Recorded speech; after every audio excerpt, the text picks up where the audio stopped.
Hi everyone and welcome back. A big thank you to all those people who have just subscribed to the channel. I really hope you guys will enjoy the content.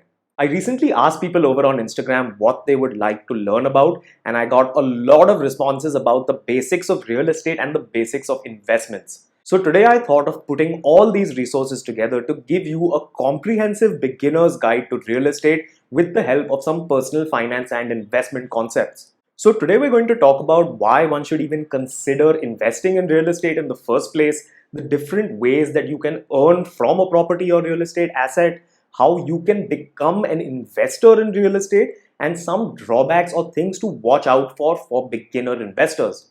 So let's talk about the basic logic behind investing in real estate in the first place. One of the most important points is asset creation.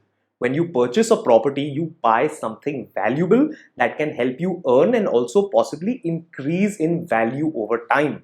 Real estate is also a very long lasting asset. When you purchase a flat or a piece of land, you know that that asset will be around for the next 15 to 20 years.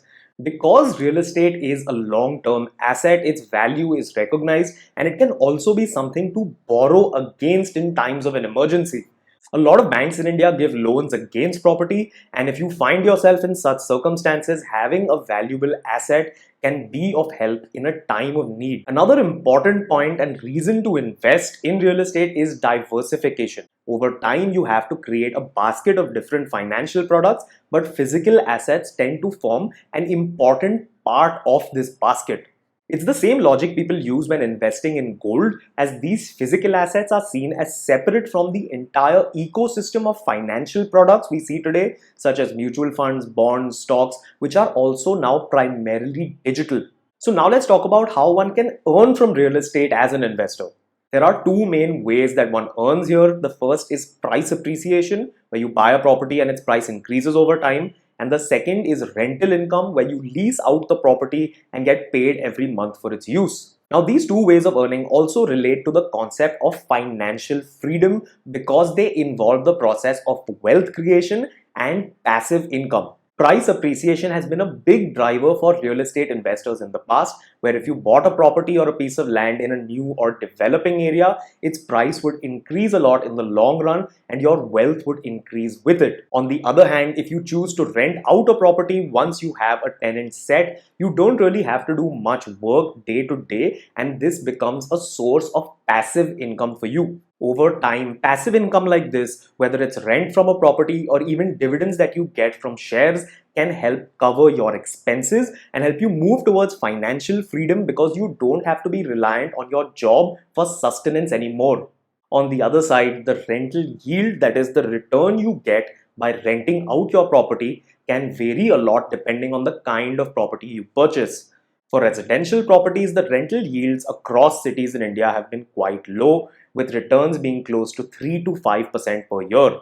For commercial properties, however, such as shops or offices, these returns are higher, coming in at about 7 to 10% a year. Let's talk about how you can actually become an investor in real estate today. The first way, obviously, is to invest directly in real estate by actually buying a property. You can buy a residential property, whether that's a house or a flat, a commercial property such as a shop or an office, or even an industrial property or a piece of land. The second option is to invest indirectly, such as buying the shares of a real estate company.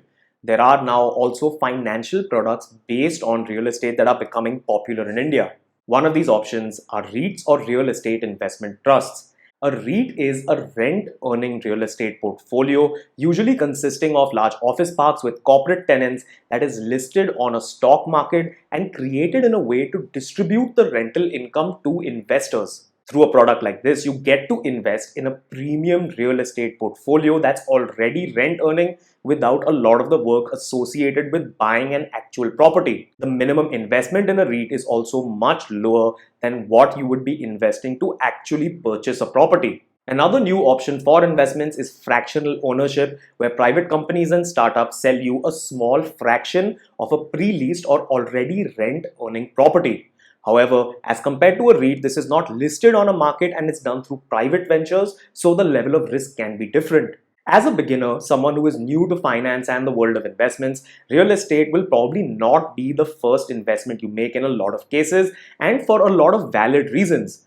However, it is definitely one of the investments that you should make in your life, and it should be a part of your eventual portfolio. One large barrier to actually investing in real estate is the ticket size or the average size of a product in this industry. In India, across major cities, affordable houses are classified as flats that cost under 45 lakh rupees, which is still a very significant amount for someone earning in their 20s. Real estate is also less liquid than a lot of other assets. Here, liquidity means the ease with which you can convert any asset into cash. As compared to investments in a mutual fund or shares, which are primarily digitally held these days, if you would like to sell an actual property, it takes a lot longer for you to be able to cash out.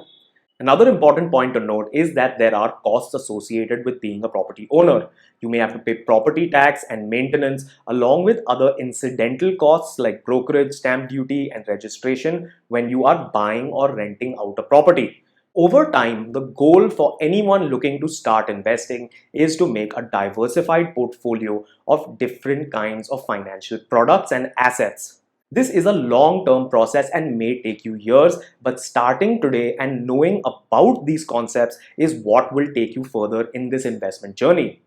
The allocation of this portfolio, the split between different kinds of products and assets, is going to depend first on your level of experience, your appetite for risk, and your unique needs and requirements from this portfolio. For example, generally in India, families prefer to have at least some physical assets. This can be the shop or office from where you run your business or the home in which you live. So, someone looking to create that first asset for their family is going to have a different outlook towards their portfolio and investments. Alright everyone, I hope that as a beginner investor, this video answered a lot of questions you had about real estate and explained the logic behind these kind of investments. As always, thank you so much for watching, and I'm very excited for all the new content we're going to be putting out in the near future. Please like the video and subscribe to the channel if you enjoyed the content, and I will see you very soon.